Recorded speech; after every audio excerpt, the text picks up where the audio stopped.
ओम शांति। आज बाबा ने मुरली में कहा है, बाबा ने रूप बसंत का उदाहरण दिया कि बच्चे तुम रूप बसंत हो। तो आइए हम रूप बसंत की वो सुंदर कहानी सुनते हैं कि वास्तव में वो रूप बसंत कौन है। कहते हैं विशाल नगरी में महाराज चंद्रसेन की दो रानियां थीं।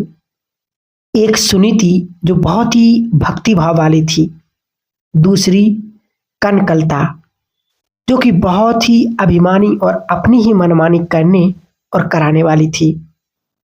रानी सुनीति के दो बेटे थे, रूप कुंवर और बसंत कुंवर। दोनों ही बेटे बहुत ही एकाग्रता से राज विद्या पढ़ते थे और दूसरी रानी कनकलता का बेटा मान कुंवर बहुत ही उद्दंड और शरारती था। वह पढ़ाई पढ़ने की बजाय अपने मित्रों के साथ नगर में सबको परेशान कर अपना रौब जमाने निकल पड़ता था। छोटी सी बीमारी में सुनीति रानी की मृत्यु के बाद रानी कनकलता के दांव पैंच लगाकर दोनों कुंवरों को देश निकाला दिलवा दिया। राज्य से बाहर निकलने के बाद बड़े भाई रूप कुंवर ने छोटे भाई बसंत कुंवर को समझाया कि हमें किसी से भी यह नहीं कहना है कि हम महाराज चंद्रसेन के बच्चे राजकुमार हैं, क्योंकि ऐसा करने से अपने बाप का नाम बदनाम होगा। ये दोनों भाई जहां भी काम करने जाते तो कोमल हाथों में छाले पड़ जाते थे, पर फिर भी सब कुछ चुपचाप सह लेते थे। वे जहां जहां काम करते वहां वहां दोनों के गुण, बोलचाल, रॉयल्टी, व्यवहार आदि इन सब को देख करके सब यही कहते कि ये कोई साधारण लड़के नहीं हैं, ये तो जैसे राजकुमार लगते हैं। कार्य कराने वाले कभी कभी उनको अपमानित भी करते थे, ज्यादा काम भी कराते थे, परंतु फिर भी दोनों ही कुंवर सदा अपकार करने वाले। उनका एक ही गुण था कि कोई भी अपकार करे उन पर भी वो उपकार करते थे। वे कभी किसी का काम बिगाड़ते नहीं थे। थोड़ा धन भी वे जरूरतमंदों को दान अवश्य करते थे। कभी भोजन करने बैठे और कोई मांगने वाला आ जाता था, जिसके घर पर काम करते थे वह उनको भगाने की कोशिश करता था, लेकिन रूप बसंत खड़े होकर अपना भोजन उनको दे देते थे। आसपास रहने वालों की समस्याओं को सुनकर उन्हें कुछ ना कुछ सुझाव देते थे और अपनी तरफ से भी कुछ मदद अवश्य करते थे। पूजा पाठ आदि भी करते थे। जिस भी गांव में जाते थे वहां के लोग उन्हों के पास अपनी समस्याओं को लेकर के स्वतः ही आ जाते थे। एक बार उन्हें लगा कि हम छोटे छोटे गांव में काम करते हैं, इससे अच्छा है कि हम किसी बड़े नगर में जाकर के काम करें। यह सोचकर दोनों भाई नगर की ओर चल दिए। चलते चलते घोर जंगल आया और रात हो गई। उन्होंने सोचा कि रात भर यही ठहर जाते हैं। रात के 4 प्रहरों में से 2 प्रहर तो एक भाई पहरा देगा और अगले 2 प्रहर दूसरा भाई पहरा देगा। ऐसा निश्चय किया गया। सबसे पहले बड़े भाई रूप कुंवर ने छोटे भाई बसंत कुंवर को सुला दिया।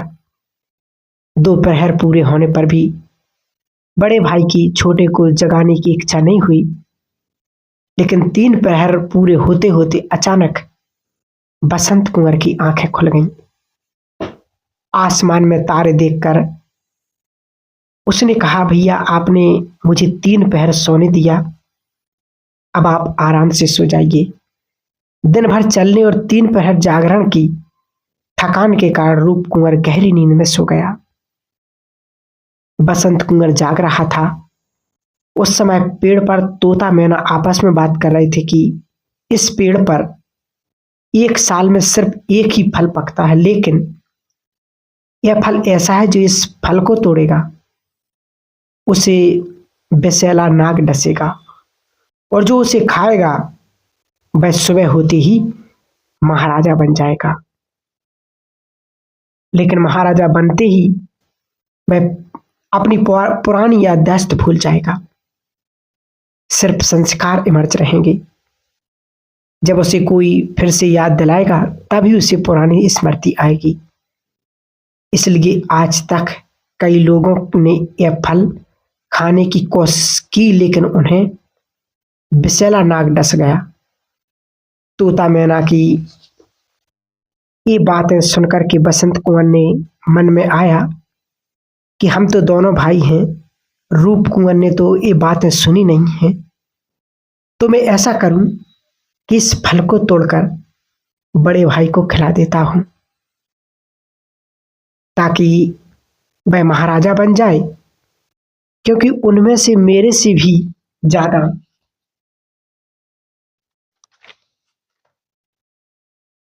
प्रजा पालन के गुण हैं और वह प्रजा को बहुत सुखी रखेंगे। त्याग भावना है। वह खुद फल खाकर के महाराजा बन सकता था, फिर भी उसने फल तोड़ करके तुरंत ही रूप कुंवर को जगा कर कहा, भैया इस पेड़ पर बहुत ही मीठे फल थे, मैंने तो बहुत खाए, अब एक ही बचा है, आप इसे खा लो। ऐसा कहकर रूप कुंवर को फल खिला दिया। थोड़ी ही देर में एक विषैला नाग आया और बसंत कुंवर को डस करके एक पल में वहां से चला गया। बसंत कुंवर बेहोश हो गया। तब रूप कुंवर उसको उठा करके पास ही बहती हुई एक नदी के किनारे पर ले गया और दंश वाले भाग पर थोड़ा चीरा लगाकर पांव को बहते पानी में रखा ताकि खून के साथ जहर भी पानी में बह जाए।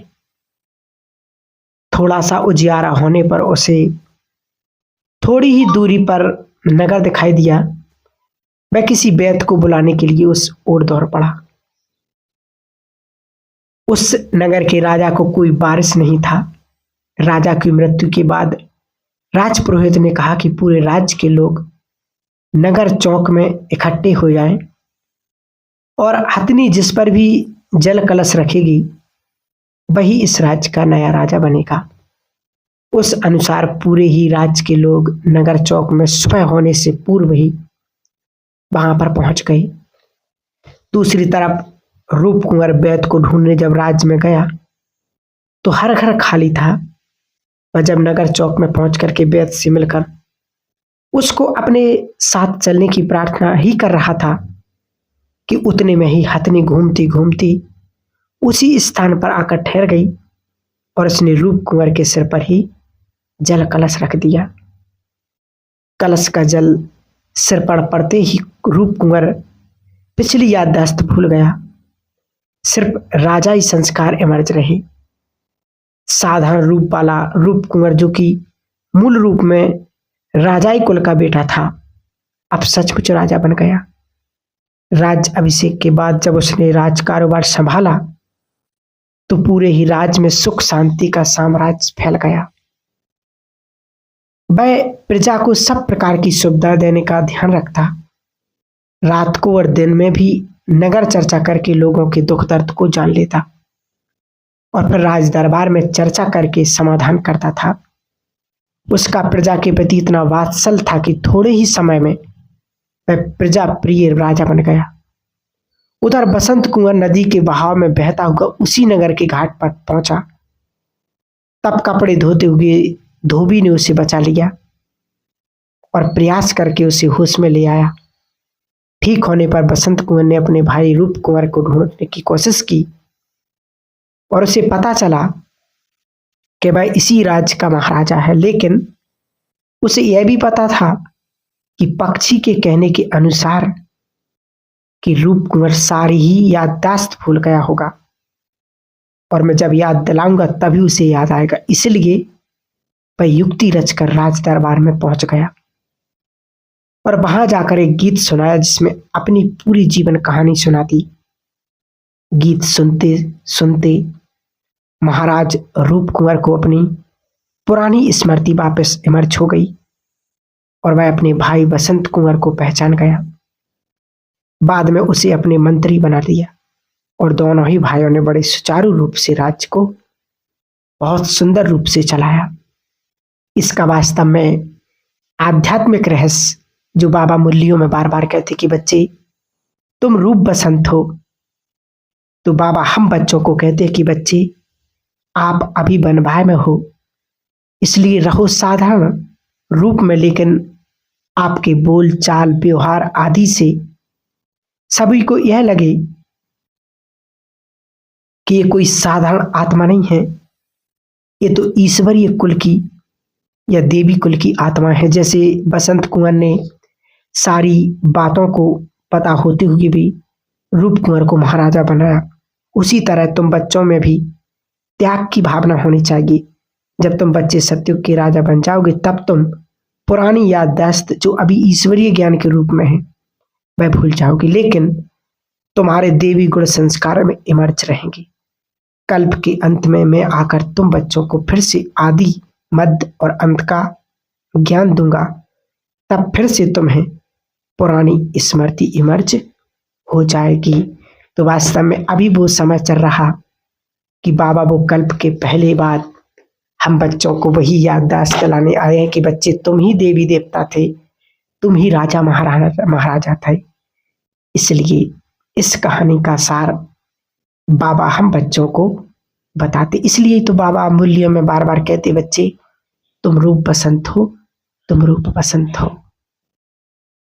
ठीक है, ओम शांति।